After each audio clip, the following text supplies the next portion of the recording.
खड़े हो शोरे तला तुम से डर के साहिल पर, अभी तो बहर के उस पार होना बाकी है। नमस्कार, मैं हूं राजीव और आप देख रहे हैं घूमता हुआ आईना। देश में लोकसभा चुनाव में अभी साल भर बाकी है दोस्तों, और राहुल गांधी पर बीजेपी के हमले बढ़ गए हैं। खास बात यह है कि इन हमलों में राहुल गांधी के प्रधानमंत्री बनने की चर्चा शुरू हो गई है। इस चर्चा में अब देश के गृह मंत्री अमित शाह भी हिस्सा लेने लगे हैं। वैसे तो देश में इस वक्त कई आंतरिक समस्याएं हैं जिन पर ध्यान देने की बहुत ज्यादा जरूरत है, मगर अमित शाह का ध्यान इस बात पर है कि कौन लोग राहुल गांधी को प्रधानमंत्री बनाने में लगे हुए हैं। आइए जरा सुन लेते हैं सबसे पहले अमित शाह जी को। और 21 पार्टियां 21 लाख का भ्रष्टाचार करने वाली इकट्ठा होकर राहुल बाबा को प्रधानमंत्री बनाने निकली है। राहुल बाबा अगर फिर से प्रधानमंत्री बनते हैं तो एक घपले, घोटाले, भ्रष्टाचार भारत की नियति बन जाएगी। और मोदी जी फिर से प्रधानमंत्री बनते हैं तो भ्रष्टाचार करने वाले जेल की सलाखों के पीछे जाएंगे। मुझे बताओ भाई, राहुल बाबा को प्रधानमंत्री बनाना चाहिए या मोदी जी को? जोर से बोलो, किसको बनाना चाहिए? और ये सारी पार्टियां, ये सारी 20 पार्टियां, 21 पार्टियां जो इकट्ठा हुई, इनके मन में मेवाड़ वालों आपका भला नहीं है। इनके मन में अपने बेटे का भविष्य है। मैं नाम से कहता हूं। आपको बता दूं कि अमित शाह शुक्रवार को राजस्थान में थे और इस दौरान एक जनसभा में उन्होंने कहा था कि राहुल गांधी अगर प्रधानमंत्री बन गए तो भ्रष्टाचार बढ़ेगा, और अगर नरेंद्र मोदी फिर से चुने जाते हैं तो धोखेबाज सलाखों के पीछे जाएंगे। अमित शाह ने इस दौरान विपक्षी दलों की पटना में हुई बैठक पर भी निशाना साधा था कि वहां सब अपने बच्चों का भविष्य बनाने के लिए इकट्ठा हुए थे। ठीक ऐसे ही आरोप भोपाल में पीएम मोदी ने लगाए थे, आप याद कीजिए। गुरुवार को भी अमित शाह ने बिहार के लखीसराय में जनता से सवाल किया था कि आप नरेंद्र मोदी और राहुल गांधी में से किसे पीएम चुनना चाहते हैं। कितनी हैरानी की बात है कि अभी विपक्षी दलों का मोर्चा औपचारिक तौर से बना भी नहीं है और न ही किसी ने राहुल गांधी के पीएम बनने का प्रस्ताव दिया है, मगर बीजेपी के नेता अभी से जनता को यह बताने में लगे हैं कि राहुल को पीएम क्यों नहीं बनाना चाहिए। इसे ही कहते हैं दोस्तों, सूत न कपास, जुलाहों में लट्ठम लट्ठा। या फिर बीजेपी देख रही है कि विपक्ष ने सूत कपास सब कुछ इकट्ठा कर लिया है और इसीलिए उसका डर बढ़ रहा है। राहुल गांधी को पीएम का उम्मीदवार खुद बीजेपी नेता बना रहे हैं और इसी से यह पता चलता है कि बीजेपी देश में बदलती हवा का रुख भांप रही है।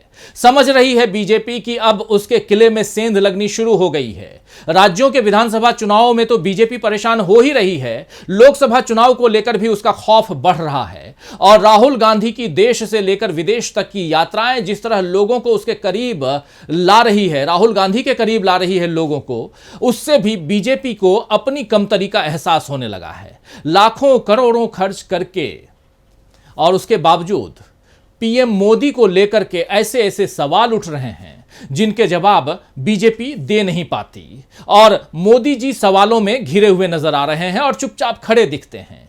जबकि राहुल गांधी के ऊपर प्रायोजित तरीके से लगाए जा रहे आरोपों का कोई असर ही नहीं दिखता। अमित शाह ने भावी पीएम राहुल गांधी की खामियां अभी से देश को बताने की कोशिश की है कि अगर प्रधानमंत्री बन जाते हैं राहुल गांधी तो क्या क्या खामियां उनमें हैं। तो वहीं उनकी पार्टी के दूसरे नेता 1 महीने बाद भी राहुल गांधी की विदेश यात्राओं की तस्वीरें दिखाकर उन पर सवाल उठा रहे हैं। अभी आपने देखा कुछ दिन पहले स्मृति ईरानी ने जिस तरह अमेरिका में सुनीता विश्वनाथ के साथ राहुल की तस्वीर दिखाकर उनकी नीयत पर सवाल उठाए, वो साफ साफ बीजेपी के खौफ को दिखा रहा है, क्योंकि मणिपुर के मसले पर मोदी जी घिरे हुए नजर आ रहे हैं। मोदी जी ने तो मणिपुर का रुख किया नहीं, लेकिन राहुल गांधी 2 दिन वहां रह करके पीड़ितों से मिल करके लौट आए हैं। बीजेपी उनके मणिपुर जाने पर भी सवाल उठाती रही है, लेकिन राहुल ने वहां से लौटकर भी मोदी और शाह की आलोचना पर कुछ नहीं कहा है। राहुल की चुप्पी की ये मार और उनके मोहब्बत की दुकान का पैगाम बीजेपी को दोगुनी चोट दे रहा है। दरअसल बीजेपी राहुल की सियासी चाल को समझ ही नहीं पा रही है। अगर किसी के पैंतरे, किसी की चाल आपको समझ में आ जाए तो मुकाबला आसान हो जाता है, और अगर यह पता ही नहीं चले कि सामने वाला क्या सोच रहा है और उसका अगला कदम क्या होगा, तो बाजी पहले से हाथ से जाती हुई दिखने लगती है। फिलहाल बीजेपी की हालत ऐसी ही है। उसे राहुल के कारण इस बार बाजी हाथ से फिसलती हुई दिख रही है, और यही कारण है कि राहुल से बीजेपी खौफ खाने लगी है। तो आइए दोस्तों, आज आईने की नजर से पड़ताल करेंगे कि बीजेपी के डर की क्या वजह है, क्यों राहुल के आगे घबराए दिख रहे हैं मोदी और शाह, और साथ ही यह भी समझेंगे कि किस तरह चुनाव से पहले देश में हिंदू मुसलमान का नया मुद्दा खड़ा करके तैयार करके बीजेपी जो है आगे बढ़ने की कोशिश कर रही है। सबसे पहले लेकिन देखते हैं कि आखिर क्यों उठी राहुल के प्रधानमंत्री बनने की बात। देश में चुनाव का माहौल गरमाया हुआ है और इसमें राहुल गांधी पर बीजेपी के हमले बढ़ गए हैं। बीजेपी राहुल पर आक्रामक होते हुए उन्हें प्रधानमंत्री बनाए जाने की चर्चा करने लगी है। केंद्रीय गृह मंत्री अमित शाह शुक्रवार को राजस्थान में थे। इस दौरान एक जनसभा में उन्होंने कांग्रेस नेता राहुल गांधी पर निशाना साधा। गृह मंत्री ने कहा कि राहुल गांधी अगर प्रधानमंत्री बने तो भ्रष्टाचार बढ़ेगा। इससे पहले बिहार में भी अमित शाह ने कहा था कि कांग्रेस अजीब प्रकार की पार्टी है। राजनीति में किसी नेता को पहली बार लॉन्च किया जाता है। हम ऐसी पार्टी हैं जहां के नेता को जनता लॉन्च करती है, लेकिन कांग्रेस 20 साल से राहुल गांधी को लॉन्च कर रही है। पटना में कांग्रेस ने राहुल गांधी को लॉन्च करने का विफल प्रयास किया। अमित शाह ने इस दौरान जनता से सवाल भी किया कि आप नरेंद्र मोदी और राहुल गांधी में से किसे पीएम चुनना चाहते हैं। अमित शाह से पहले पीएम नरेंद्र मोदी ने भी भोपाल में इसी तरह की बातें कही थीं। उन्होंने विपक्षी दलों की बैठक को फोटो सेशन बताते हुए कहा था कि ये सभी पार्टियां पहले से भ्रष्टाचार में लिप्त रही हैं। आज जब उनके खिलाफ कार्रवाई हो रही है तो सभी एक साथ आने पर मजबूर हो रहे हैं। इसके अलावा पीएम नरेंद्र मोदी ने विपक्षी दलों पर परिवारवाद का आरोप लगाया। पीएम मोदी ने कांग्रेस, आरजेडी, समाजवादी पार्टी, एनसीपी, टीएमसी इन तमाम विपक्षी दलों के परिवार के नाम लेते हुए कहा कि अगर अपने बेटे, बेटियों और पोते पोतियों का कल्याण चाहते हैं तो बीजेपी को वोट दें, किसी परिवारवाद वाली पार्टी को नहीं। तो मोदी जी विपक्षी दलों पर परिवारवाद का आरोप लगा रहे हैं और अमित शाह पटना में राहुल गांधी की लॉन्चिंग को विफल बता रहे हैं। लेकिन सवाल यह है कि उनके दिमाग में यह ख्याल आया कहां से कि विपक्षी दल राहुल को लॉन्च कर रहे हैं। जिस नेता ने 4000 किलोमीटर की पदयात्रा भारत के एक कोने से दूसरे कोने तक कर ली, क्या उसे कोई लॉन्च कर सकता है? या राहुल गांधी को वाकई किसी लॉन्चिंग की जरूरत है? अगर बीजेपी की नजरों में राहुल कमजोर हैं तो क्यों मोदी जी, अमित शाह, स्मृति ईरानी, अमित मालवीय और बीजेपी के तमाम बड़े बड़े नेता बार बार राहुल गांधी पर हमला बोलते हैं?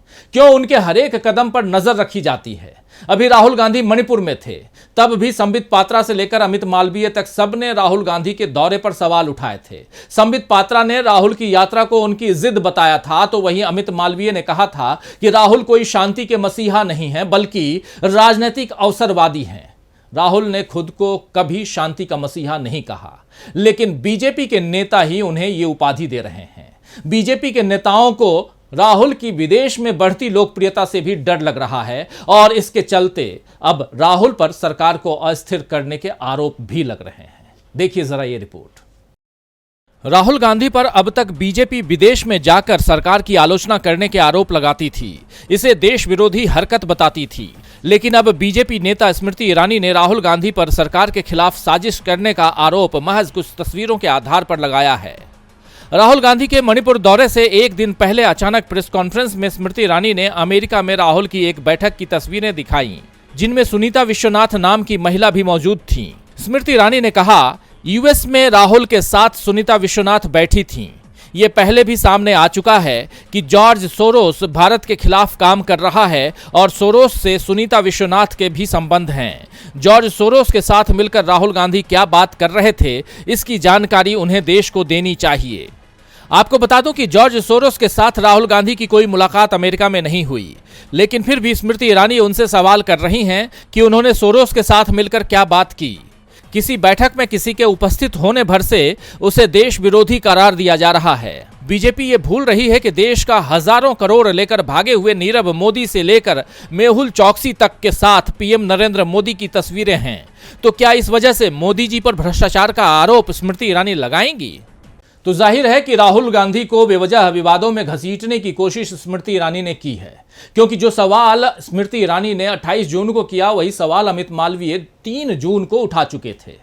अमित मालवीय ने ट्वीट करके कहा था, डीसी में थिंक टैंक के साथ बातचीत के दौरान राहुल गांधी के बगल वाली ऊंची मेज पर बैठी महिला का नाम सुनीता विश्वनाथ है। Sunita Vishwanath Hindus for human rights की सह संस्थापक हैं और इंडियन अमेरिकन मुस्लिम काउंसिल जैसे कट्टरपंथी संगठनों के साथ कई कार्यक्रमों की सह मेजबान हैं।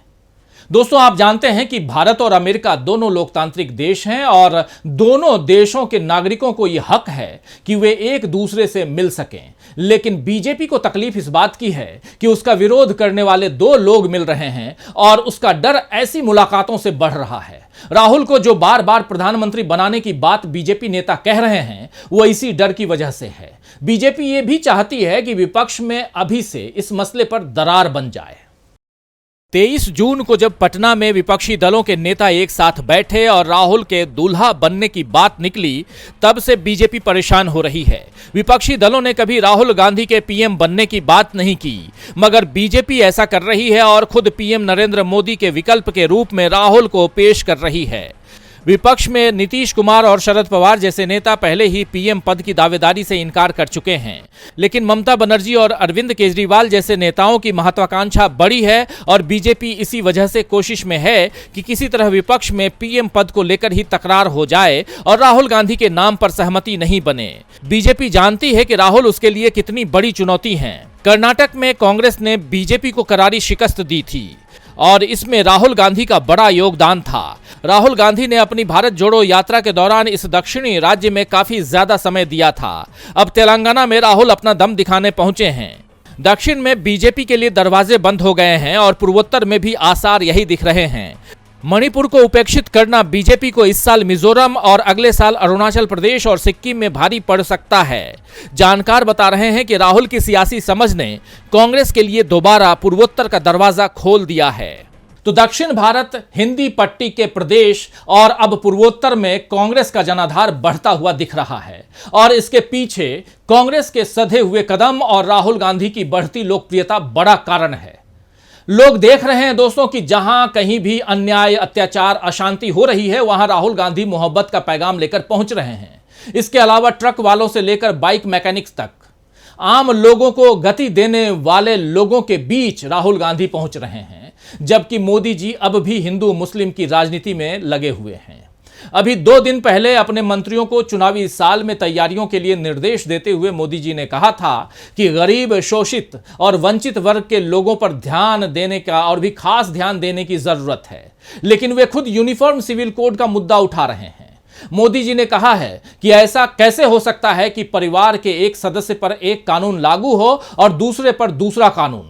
लेकिन सवाल यह है कि क्या वाकई देश एक परिवार है? अगर ऐसा है तो कुछ लोग 5 किलो के राशन के लिए लाइन लगाने पर मजबूर क्यों हैं और कुछ लोगों के पास देश की आधी से अधिक संपत्ति क्यों है? सवाल तो उठता है। कुछ लोग खुलेआम अपने धर्म का नारा लगाते हैं, गुंडागर्दी करते हैं और कुछ लोग अपने घर पर भी धार्मिक रीति रिवाज से पालन नहीं कर पाते, धार्मिक रीति रिवाज के साथ वो आगे नहीं बढ़ पाते हैं, जबकि उसके खिलाफ वो प्रताड़ित होते हैं। कुछ लोग बिना अपराध के जेलों में बंद हैं और कुछ लोग आरोपी होकर भी सरेआम घूमते हैं। देश को एक परिवार बताने वाले मोदी जी खुद पहले शमशान, कब्रिस्तान, कपड़ों से पहचान और बजरंग बली के नाम पर वोट मांग चुके हैं। अब उन्होंने यूसीसी का दांव चला है, मगर यह दांव भी बीजेपी के डर को ही दिखा रहा है और इस खौफ में बीजेपी राहुल के प्रधानमंत्री बनने की बात कह रही है। खैर, शायर एम के असर ने ठीक ही फरमाया है कि मजबूर भड़कने पे चरागों की तरह हैं, मजबूर भड़कने पे चरागों की तरह हैं, अब किससे कहें ऐसी हवा किसने हमें दी। तो आज के लिए बस इतना ही, फिर मिलेंगे खबरों के नए आईने के साथ। तब तक देखते रहिए डीवी लाइव। नमस्कार।